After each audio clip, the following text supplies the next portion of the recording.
students. In this presentation, we are going to see one of the ancient diseases mankind has suffered, the disease that has been found even in some Egyptian mummies, the disease that has been called sometimes as the White Plague and the captain of all the men of death, that is tuberculosis. You might be wondering why I have taken epidemiology of tuberculosis first. See, to understand the seriousness of the disease, it is important to see how this disease is prevalent in the community. So, first let us see what is the prevalence of TB. Estimates say that there are about 20 million open cases of TB in the world. And in this, 70 to 80% of the cases are from developing countries like India. Every year, 3 million people die because of TB. And what more, with infections like HIV, TB is becoming a very dangerous secondary infection in HIV positive patients. Worst thing is, India has the highest burden of TB cases in the world, home to 20% of cases occurring globally. In fact, the recent estimates that has been done in 2019 by World Health Organization says that the incidence figure is about 2.64 million cases in India. It also says that 500,000 people die from the disease every year in India. That is almost one death in every minute. Okay, having understood the seriousness of this disease in the world, specifically in India, now let us first understand the organism that causes this disease. The causative agent of tuberculosis, mainly in human beings, are of two. One is Mycobacterium tuberculosis, where the disease is seen mainly in humans. Another species is Mycobacterium bovis, where the disease is seen both in humans and in bovine animals. Mycobacterium tuberculosis basically is an acid-fast bacterium. What is acid-fast bacterium? See, the cell wall nature of this organism is such that it does not take up the stain very easily. When you do gram staining, it will not take up the stain easily. So what you need to do here is, after adding the primary stain, you have to heat the spear for some time. Only then it will take up the primary stain. But once it takes up the primary stain, even if you try to decolorize it with strong decolorizing agents like 20% sulfuric acid or acid alcohol, it will not give out the primary stain. And that is the reason why it is called acid-fast bacteria. So in acid-fast staining, the primary stain that we use is carbol fusion, which is pink in color, and the secondary stain we use is methylene blue, which is blue in color.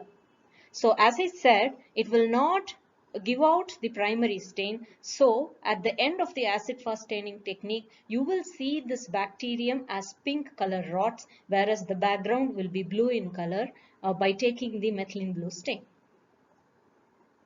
Now coming to the shape, this is a rod-shaped bacterium. The rod will be either straight or slightly curved in nature, and the arrangement, it will be either present as single rods or in pairs, or sometimes in clinical specimens you will see in small clumps.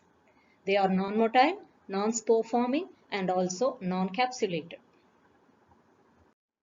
Coming to its cultural characteristics, Mycobacterium is a slow-growing organism. Its generation time, as you can see here, is 14 to 15 hours. That means for one rod to become two, it takes around 14 to 15 hours. When compared to E. coli, this is a very long period. E. coli has a generation time of 20 minutes, whereas this takes around 14 to 15 hours to become double.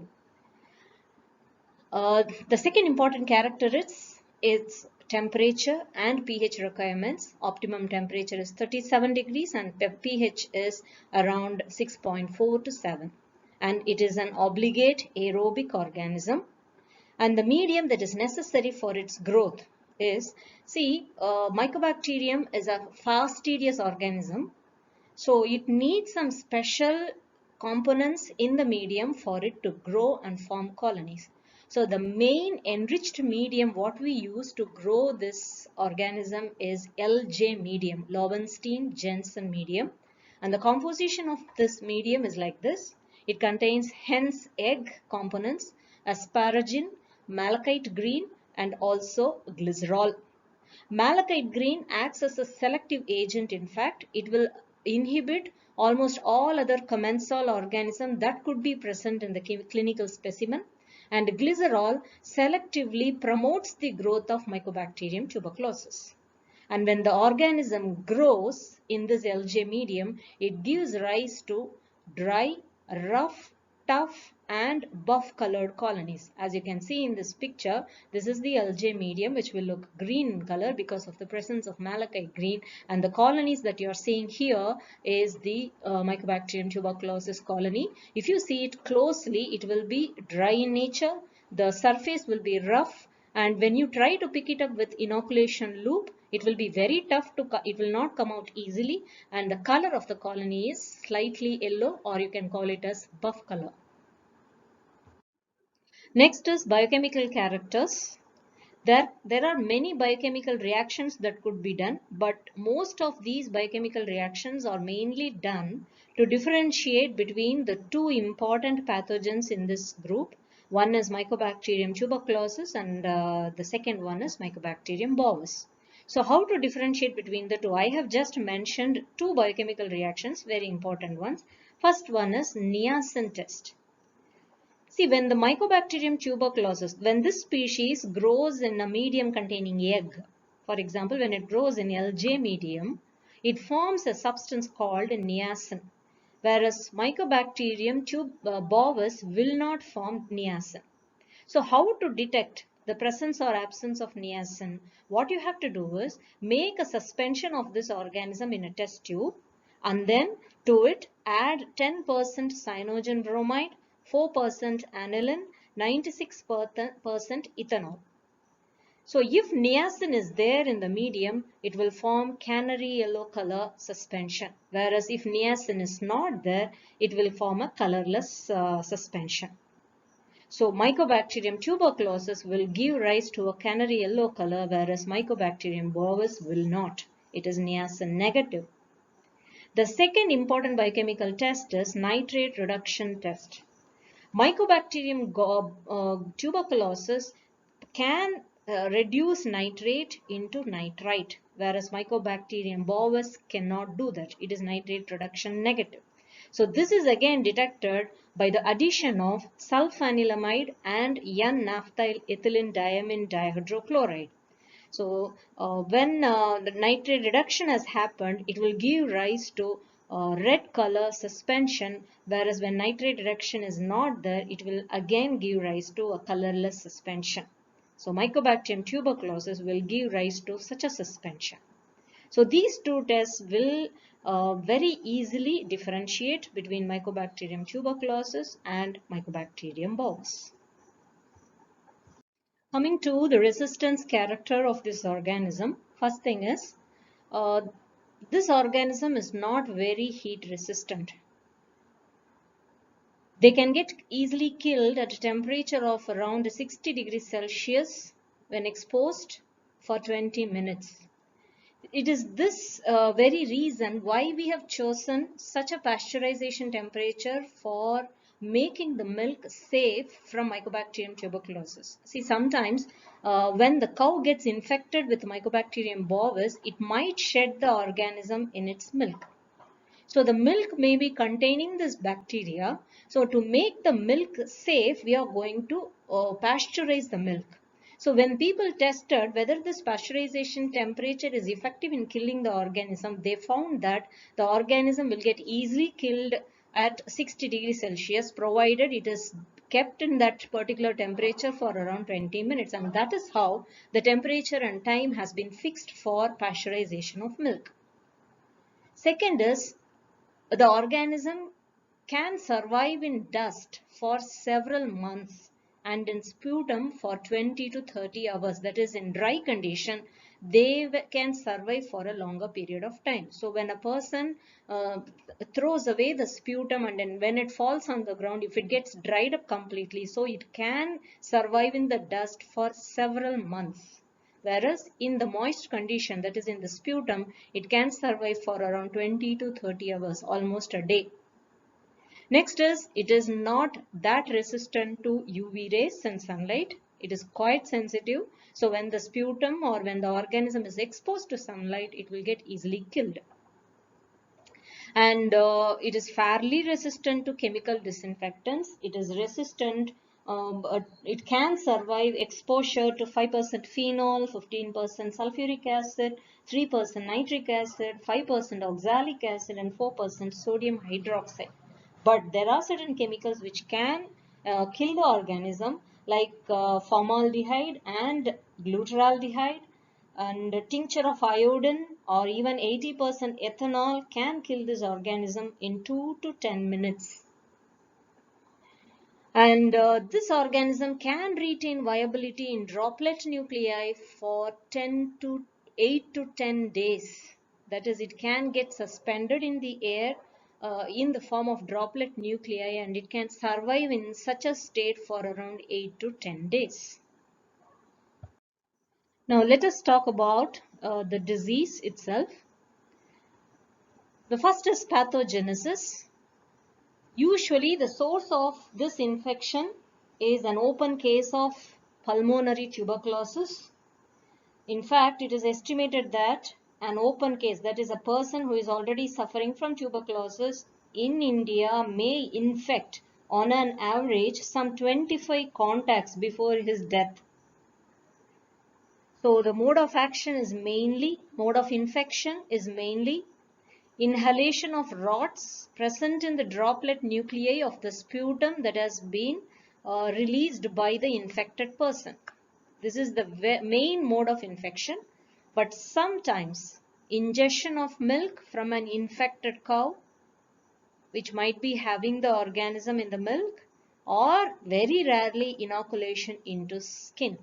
But as I said, inhalation of the rods that is present in the droplet nuclei is the main mode of infection. Coughing, sneezing, and even speaking release numerous droplets, as many as 3,000 droplet nuclei per cough. So once the organism is inhaled through the respiratory tract, majority of the bacilli will be arrested by the defenses present in the upper respiratory tract itself. But some of this bacilli may reach lungs, and there it will be again attacked by our immune system, where the rods will be ingested by the macrophages present in the alveoli. We call them as alveolar macrophages, one of the first line defenses present in our body. So the rods will be ingested by the alveolar macrophages. Unfortunately, macrophage cannot do its function. They cannot carry out phagocytosis and kill this organism. In fact, the rods, the mycobacterium, is going to resist this phagocytosis process. And worst is, they survive inside the macrophages and they also multiply inside the macrophages. So when all this is happening in the lungs, slowly the lungs will form. After a certain period of time, the lungs will form a lesion, a granulomatous lesion called tubercle. What is this? We will see in the next slide. Okay, as I said, the tuberculosis organism is going to be ingested by the alveolar macrophages present in the lungs, and these macrophages cannot destroy this organism. So what happens here is, they will start sending signals outside. The macrophages, they are going to start sending signals, calling other innate immunity cells to come to its rescue, and it will also release different types of chemicals to somehow destroy this organism. So more and more macrophages will start getting accumulated in this particular region, and these macrophages will start getting fused together. They will increase their strength by fusing together, releasing more and more digestive enzymes outside. And not only that, they will also attract many other defense cells like neutrophils, T lymphocytes, and even fibroblasts, everything. So what you will see basically here is a fight between the organism and our immune cells. The organism will somehow survive because of its tough cell wall, whereas the immune cells will keep on releasing lot of cytokines and enzymes somehow to kill that organism. So in this fight, it is not only the organism that will be suffering, it will also our own tissue that will be suffering because of the release of all these digestive enzymes and cytokines. More and more allergic reaction will happen, more and more tissue necrosis will happen, tissue death will happen. But in 90% of the infected individuals, this organism will be contained inside this lesion itself. This lesion generally is called granuloma. In tuberculosis, it is specifically called tubercle. So what you will see in this tubercle is there will be a central zone where you will find the organism. Along with it, you will find many giant cells, that is the macrophages that has fused together, becoming a multinucleated giant cell, and surrounding that you will see again a layer of macrophages becoming epithelioid cells, and on the peripheral region you will see neutrophils, B lymphocytes, fibroblasts, etc., forming a protective layer around. So as I said, in 90% of the cases, this TB will be contained inside this lesion itself. It will not easily escape out. So this is what we call a latent TB infection. Though there is an infection, though there is the organism present in the lungs, still the infection has been controlled in this particular lesion. But in 10% of the infected individual, this may go to the next stage. There will be reactivation, there will be a leaking of this organism by the breaking of this lesion, causing an active TB infection where the organism will spread to other areas of the lungs, and not only in lungs. With the help of the macrophages, it will even get spread to other parts of the body by circulation. Through circulation, that is, the infected macrophages itself will carry this organism to other organs of our body, especially bones or kidney, and it will form a disseminated tuberculosis throughout our body. So this happens only in few cases, whereas in most of the cases it will be like this. But even in such cases, if your immune system suffers because of some problem, if you have some kind of an allergy, if your nutrition is not good, then from this latent TB, it might go to an active TB.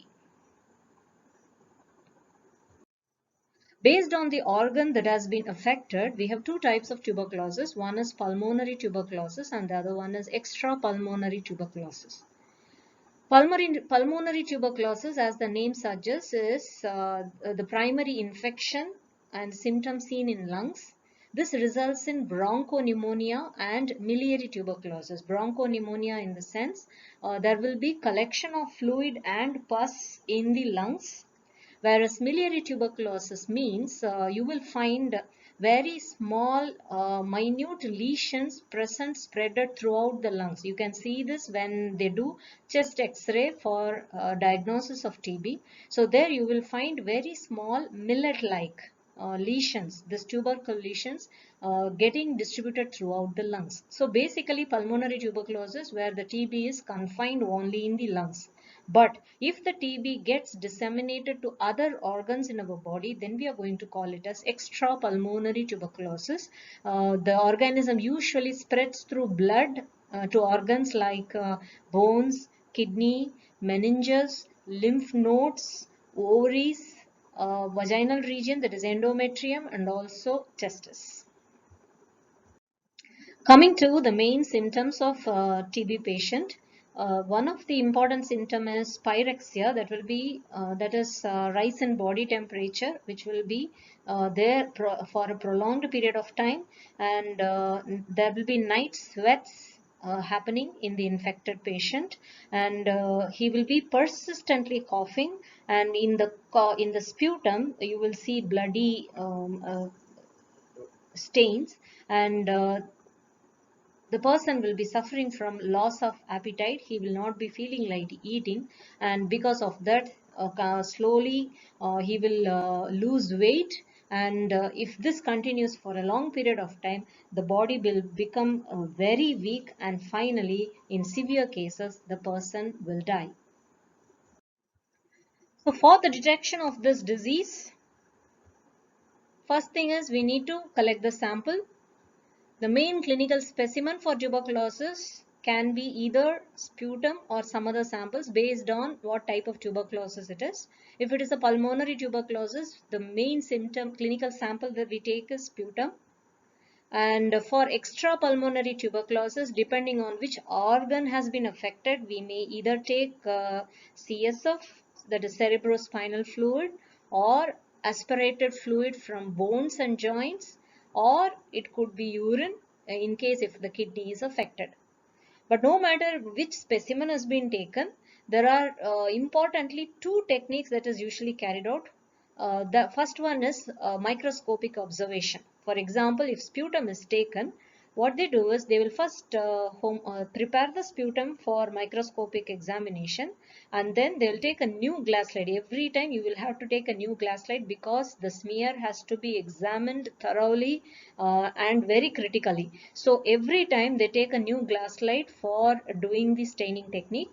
So first they will prepare the smear using the sputum that has been given by the patient, which has been properly processed, and then after the smear is dried and heat fixed, they will carry out acid fast staining technique. The steps given by Ziehl-Neelsen has been usually used for doing the acid fast staining technique. So the technique involves primary stain, carbon fusion, and then while adding carbon fusion, you will have to heat the smear continuously, and then after that you have to decolorize it with acid alcohol mixture or 20% sulfuric acid, and then you will have to add the secondary stain, that is methylene blue, and after that dry the smear, wash it, dry it, and then see it under the microscope. If my MTB is there, then you will see very thin pink colored rods. But as soon as you see one or two rods, you cannot give the result. You will have to grade the smear. How that grading is done, I will show it in the next slide. So this grading is given according to World Health Organization standards. So once you do the Ziehl-Neelsen acid fast staining technique, before giving the report, what you must do? First is you are going to see the slide under the microscope. So we are going to see the number of organisms in per field. When you see it under the microscope, it is one field. Like that, you will have to check many fields. For example, if you don't see rods in some 10 to 20 fields that you have observed, then you cannot give the result as negative. You will have to check minimum of 300 fields. So in all these 300 fields, if you don't see any rod, pink color rod, then you can say the smear is negative for acid fast bacilli. Second is, when you see one or two rods here and there, again there also you will have to check minimum of 300 fields. So in all these 300 fields together, if you just see one or two pink color rods, then you're going to give the result as doubtful. That means you have to examine another sample from the same patient sometime later. Next is, if you see the rods frequently, then you will have to check a minimum of 100 fields. So in these 100 fields, if you see around 1 to 9 rods, then you are going to give the grading as 1 plus.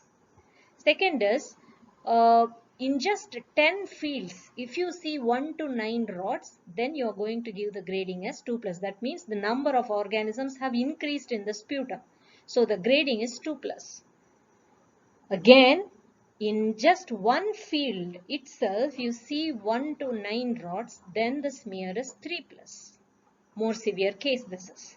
Whereas in the last case, in just one field itself, if you see more than 9 rods, then it is the 4 plus grading. Most severe case where the number of organism is the highest. So this is how the grading has to be done when you see AFB smears, acid fast smears. The second conventional technique for detection of TB is you have to collect the specimen and then culture it in its selective and enriched medium, that is LJ medium. But okay, after cultivating it, you have to wait for some period of time, maybe around 1 week or 2 weeks. When you see the characteristic colonies on the LJ medium, you can confirm the presence of acid fast bacilli in that person. But as I said, this will take a very long period of time. Though it is a confirmatory test, still it takes a very long period of time. This first technique, that is a microscopic observation, though it is rapid, it is not a confirmatory test. Sometimes you might get some false positive results. There is another important technique that has been introduced previously, that is an allergy test, which is also called Mantoux test or tuberculin test. This is both a rapid technique and almost it will confirm the presence of TB, active TB in patients. So what do they do in this test is they take an injection of purified protein derivative. You will get it like as a vial, and in this vial a part of the mycobacterium cell wall component is present. So they use this as an injection. So they take zero point 0.1 ml of this purified protein derivative and then they inject it in the patient, suspected patient, intradermally, that is below the skin, in his forearm. In his forearm, intradermally, they are going to inject this purified protein derivative, and just zero point 0.1 ml will be given here. You can see a small bulged area here. This is how it will be seen as soon as it has been injected. And then they will mark that area and then they will send the patient back, ask him to come after 2 days or 3 days. So the result will be read only after 48 to 82 hours. So if the patient is positive for TB infection, then you will see induration. Induration in the sense there will be both erythema and edema. There will be both bulging and also redness and also even scratching that will be seen in that particular area. So this is how exactly it will be observed after the patient comes back in 2 to 3 days. So if the patient is positive for TB infection, wherever the PPD has been injected, you will see both erythema and edema, which we call induration. So if you see such a reaction happening, then it is a positive indication for TB infection. Apart from these culture techniques and allergy tests, as I said, organisms which cause diseases are undergoing drug resistance. So in the laboratory, when they check the clinical specimens for the organism and when they isolate the organism, the most important thing they will do is find out what is its drug sensitivity, to what drugs it can get killed and to what drugs it is resistant.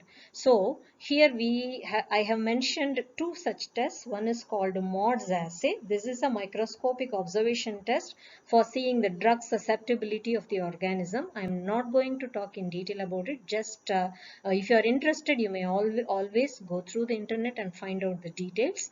The second test is RT-PCR.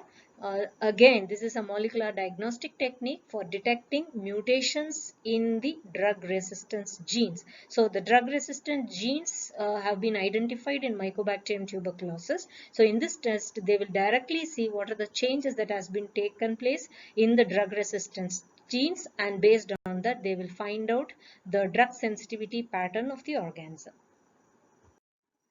Okay, how to treat tuberculosis using different types of antibiotics or drugs. In that, first line drugs are these many. There are almost 5 different first line drugs that you can see here. Some of them are bactericidal in nature, some are bacteriostatic in nature. I hope you know what is bactericidal and bacteriostatic. The main bactericidal drugs that are used to treat TB are rifampicin, which is usually mentioned as R, then isoniazid, pyrazinamide, and streptomycin. Whereas the bacteriostatic drug that is commonly used is ethambutol.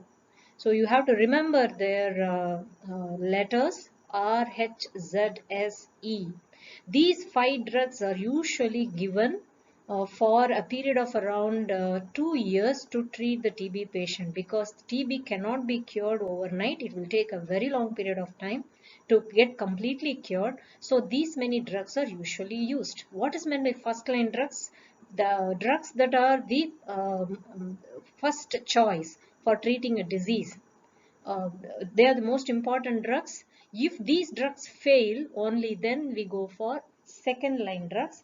Here in TB, the second line drugs are usually fluoroquinolones like ofloxacin, levofloxacin, or ciprofloxacin. Some drugs like kanamycin and amikacin can also be used. I am not mentioning them here in this slide because if you remember these many drugs, that is more than enough for you at present. While talking about all these drugs, the most important thing that we need to remember is MDR-TB. This is an organism which is resistant to more than one drug that has been mentioned here. This is a multiple drug resistant tuberculosis organism. Specifically, when the organism becomes resistant to 2 most important drugs, one is rifampicin, the other one is isoniazid.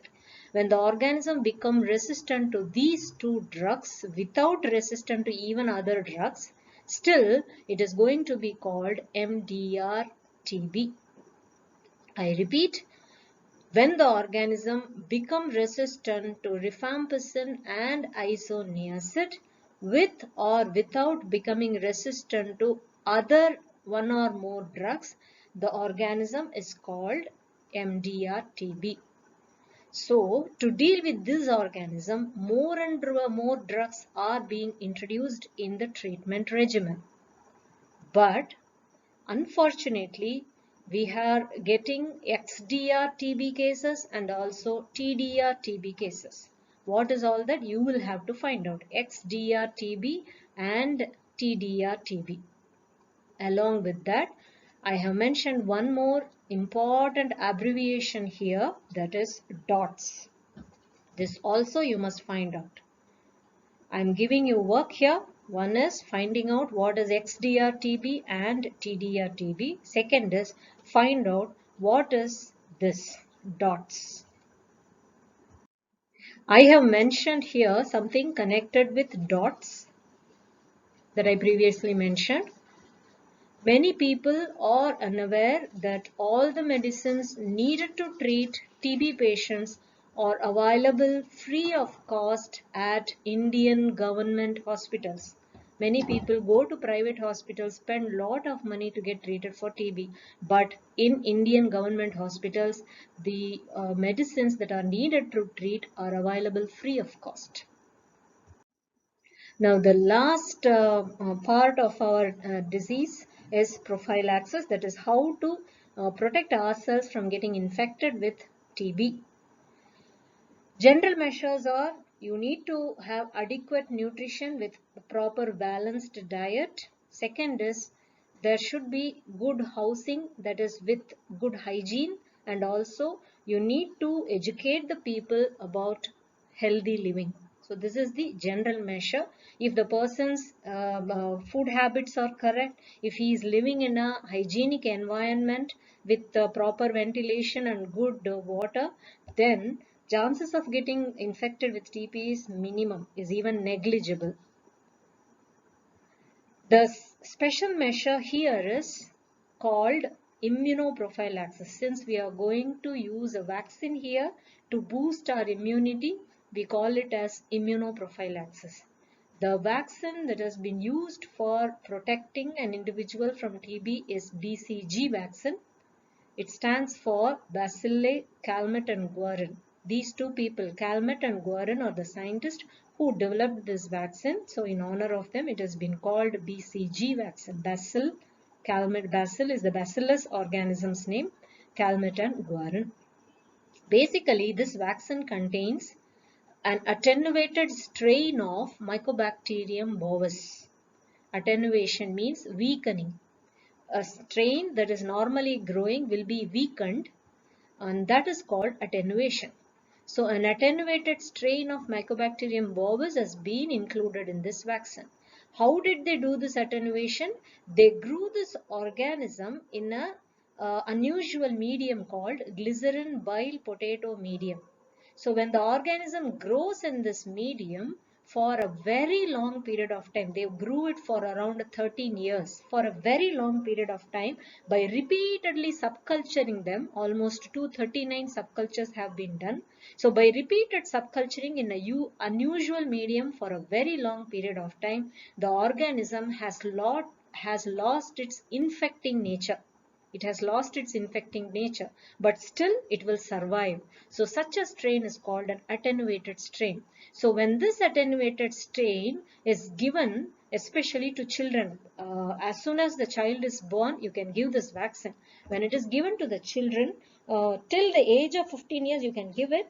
When it is given, a very good immunity will be observed in the person who has been injected with the vaccine.